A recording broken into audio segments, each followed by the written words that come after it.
Now it's 2020, Happy New Year, and it's that time of year where we set out our New Year's resolutions, but how can we make sure we stick to them? Frederika Roberts is a happiness expert. Welcome to the show. Thank you very much. So why do so many people fail at their New Year's resolutions? Oh, I'm sure there's some research into that, but I think it's probably because it's like an artificial kind of setting of resolutions. And, you know, if you want to set goals, and there's nothing wrong with goal setting, it's a very powerful thing to do, but you can set goals anytime. You don't have to wait for New Year's Eve or the start of a new year to do that. And I think the other thing is people tend to set massive, unrealistic goals without any kind of idea of how they're actually going to achieve them.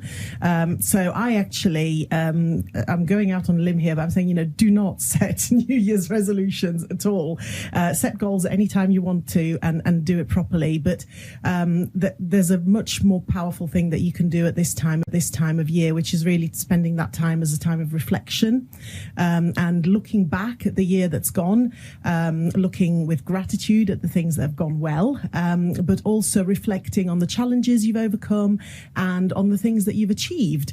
And when you do that, you can then look, for example, at, you know, if you have overcome challenges and achieved lots of things, how have you done that? What strengths do you have within you that you've used to do that? As an example, in 2019, I must be mad, but I decided at the same time to write my master's dissertation and write my latest book. I thought there was method to my madness. They were on the same topic, and a lot of the research that I was doing was about the same stuff, but I was just taking two different angles to the same thing. Such a lot of work. But it was a lot of work, and there were times when I just thought, why did I do this to myself? But I did that, and when I look back and reflect, you know, what strengths did I use to do that? Well, there had to be a fair bit of self-regulation, which is probably not high on my strengths list usually, but I had to really tap into that love of learning. That, you know, that made the process fun, actually discovering what I was looking into, but also a heck of a lot of sense of humour to actually see me through the times when it was really challenging, and hope that I was going to be able to achieve that. And then when you look back at these strengths that you've used to overcome challenges and achieve really great things, then you can say, well, whatever the new year throws at me, I have these strengths, I have this resourcefulness inside me, and I can use these to actually help me whatever the year throws at me. And that's much more useful than setting yourself unhelpful resolutions. So you know what as well, because I thought to myself, right, this year I decided I'm going to try to be vegan for this month, but in saying that, I think it'll be easier for me to do that because I've started gradually getting rid of meat anyway. Do you know what I mean? Yeah. Whereas I think last year when I tried it, for Christmas dinner, I had turkey, I had salmon, I had you have many different meats. I thought, I'll get it all in. You get it all in before. That's like the binge before a diet, you isn't kind it? of had that binge and think, I've got to get rid of that. I can't put that to waste. You know, I was just stuffing everything in my mouth. And then the following day, I thought, right, I'm going to be try being vegetarian. The expectations of that is just ridiculous for me now when I think about it, because what makes that next day, miraculously, you don't want it anymore. And you've just had the day before, you had turkey, you had this. Do you get what I mean? So is that the right way to think? That it's kind of gradually starting that from can before. Be. And there's lots of different ways, obviously, to go about making changes, lifestyle changes, etc. And you can do a gradual approach, or if you do want to go all in, then fine. But think about one small thing that you can do rather than trying to change everything. At once. Some things you do have to just go, right, well, I'll cut them out or whatever, but then do that one thing. I remember years ago, and at the time I wasn't self-employed, so for the poor people I shared an office with, I was trying to diet. I think these were New Year's resolutions. That's probably the last time I did it. I was trying to lose weight and stop smoking at the same time. And I became unbearable to the point where my colleagues just said, please go and have a fag.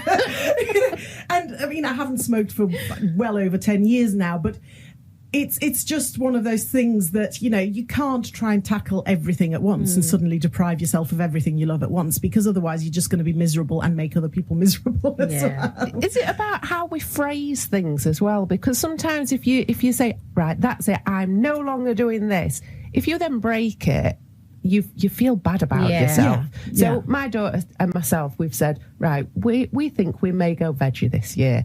And then she said to me yesterday, oh, but we've just bought that and I really want to eat it. I said, eat it and be joyful with it. And she immediately felt guilt. And then as soon as you feel guilty, if you break it, then you think, oh, what's the point?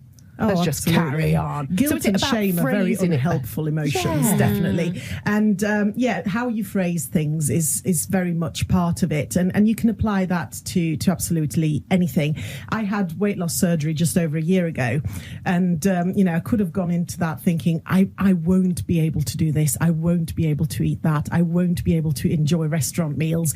But actually, I went into it thinking, well, I will be able to enjoy restaurant meals in a different way. I will be able to do all of these different things, and thinking about all the positives that I was gaining from doing that. And so even though it's been undoubtedly really hard at times, it's actually been a really positive, joyful experience, not just because I feel and look better, but because I've been able to re-establish a new relationship with food and with my lifestyle. And I think with anything, whether you decide to go vegetarian, whether you decide to go to the gym more, if you focus on what you're gaining rather than what you're giving up, that's a really positive thing. And as you say, ditch the guilt. Guilt is not helpful at all. Well, Sam's just kind of researched what is the most likely New Year's resolution, and it is mostly about diet and changing your diet. So after the break, we'll come back and we'll ask you how we can find our inner strength. We are talking all about New Year's resolutions, and we've got Frederika Roberts, who's a happiness expert and life coach. So we were talking before, and we were asking, how can we find our inner strength? Yeah, that's the $1 million question, isn't it? I work very much with looking at character strengths. So the strengths, what makes us who we are rather than what we're good at. And I do a lot of workshops with kids in schools and helping them look at that. And one tool that's really helpful is the work of the VIA Character Institute, which is an international research body. It's at viacharacter.org if anybody wants to have a look at that. And you can do a free questionnaire to sort of see what your top strengths are on there. And when you do it, you're actually contributing to the worldwide research that they're still doing. And what's really useful about that is that, as I was saying earlier, if you reflect back on the year and you look at what strengths you use to help you, that can help you moving forward. If you look at what your top strengths are, any challenge that you want to tackle, any changes you want to make in your life, you can say, well, okay, how can I use, for example, my top strengths to do that? So if your top strength, if one of them is sense of humor, for example, how can I tackle a challenge such as going vegan or vegetarian or losing weight or starting to exercise more? How can I use my sense of humor to do that? How can I see the funny side in things? So we were talking about guilt before, use your sense of humor. If something goes wrong and you've had a setback, use your sense of humor instead of using guilt. If one of your top strengths is curiosity, for example, then use that as an exploration, to take the first step. Well, what will happen if I do this? Yeah. What will happen if I just spend one day not eating meat, for example, or one day not having a cake or the mince pie I had for breakfast?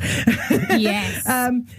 What would happen if I just did that for one day and do it from a curiosity perspective? If one of your top strengths is love of learning, then, what will I learn about myself? What can I learn about vegetarianism or veganism, or what can I learn about the muscles in my body if I'm exercising? Use the strengths that you have.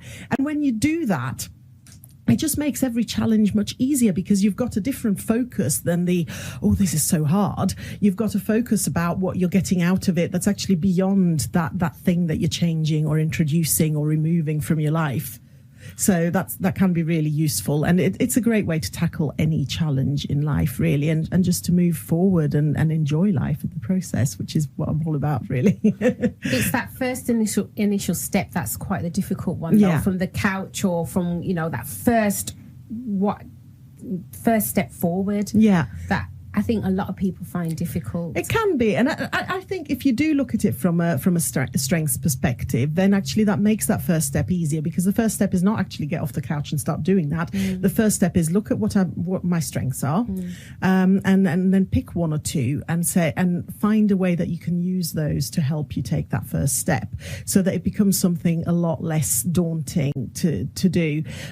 So, for example, talking about weight loss, you could decide to take that first step of researching what might be the best way to do that for you, because everybody works in different ways. So a diet that works for your best friend might not work for you, so if your first step is just literally research it, look into it, and look at it in terms of your strengths and your personality and what might work for how your brain ticks and what might help you achieve what you want to achieve.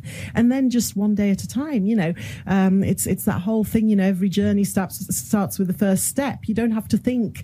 And that's where the whole big New Year's resolution thing falls down. You don't have to think, this time next year I have to have done this. Just think, well, today, what can I do? Yeah. Today I can do this.